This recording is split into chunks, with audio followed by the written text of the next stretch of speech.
Welcome to Bharat kitchen. ఈరోజు recipe పెసర పునుకులు. ఇప్పుడు మనం పెసర పునుకులు వేసుకుందాం. ఈ పెసరపప్పు పొట్టి పెసరపప్పు శుభ్రంగా కడిగి నీళ్లు వాడేసాను. ఇది జల్లిబుట్టలో వేసాను. మిక్సీ పట్టుకుందాం. ఇది అల్లం చట్నీకి పచ్చిమిర్చి అల్లం లైట్గా వేపాను, కొత్తిమీరని. అల్లం చట్నీ నలిగిపోయింది, మిక్సీ పట్టేసాను. పెసరపప్పు కూడా మిక్సీ పట్టేసాను. ఇప్పుడు పునుకులు వేసుకుందాం. పప్పులో ఉల్లిపాయ ముక్కలు, పచ్చిమిరపకాయ ముక్కలు, అల్లం, కరివేపాకు, కొద్దిగా పసుపు, ఒక స్పూను వరిపిండి, ఉప్పు అన్నీ వేసేసి కలిపేసుకుందాం.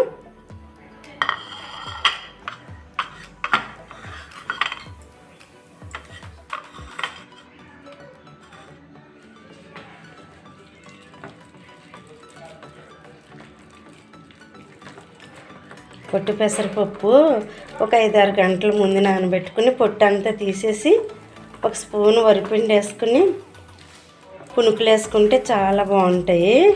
మెత్తగా ఉంటే ఆయిల్ పీల్చుదాం. మనం మిక్సీలో వేసుకుంటాం కదా పప్పు, గ్రైండర్లో వేసుకుంటే ఆయిల్ పీల్చేస్తాయి. ఇలా అయితే పీల్చవు. కలెక్టం అయిపోయింది. స్టవ్ మీద ఆయిల్ పెట్టుకున్నాను. మూకుడు పెట్టి ఆయిల్ పోసాను, కాగిపోయింది. పునుకులు వేసుకుందాం. పిండి కలిపేసుకున్నాను కదా, పునుకులు వేసేసుకుందాం.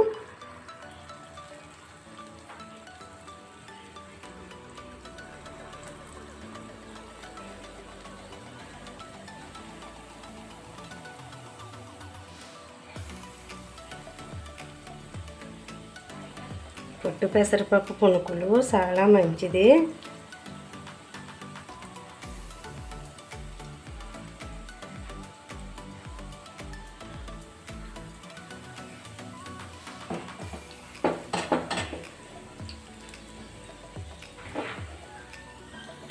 కదుపుకుందాం. స్టవ్ మరీ హైలో అవసరం లేదు, కొంచెం లోలో, మరీ సిమ్లో కాకుండా మీడియంలో పెట్టుకోవాలి. మీడియంలో పెట్టుకుంటే పిండి లోపల బాగా ఉడుకుతుంది పునుకుకి.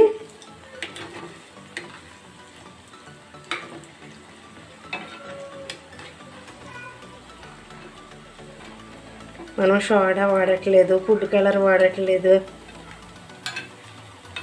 చాలా మంచిది ఇది. పిల్లలు తిన్నా, పెద్దోళ్ళు తిన్నా ఆయిల్ పీల్చదు.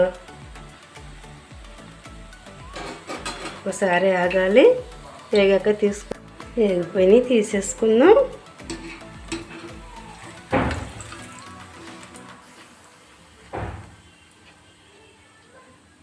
జల్లిబుట్టలు వేసుకుందాం. ఎంత మంచి కలర్ వచ్చినాయో చూడండి. మనం అవసరం అయితేనే ఫుడ్ కలర్ వాడదాం. ఫుడ్ కలర్ అసలు వాడొద్దు ఎవరు. పెసర పునుకులు అల్లం చట్నీ రెడీ అయిపోయింది.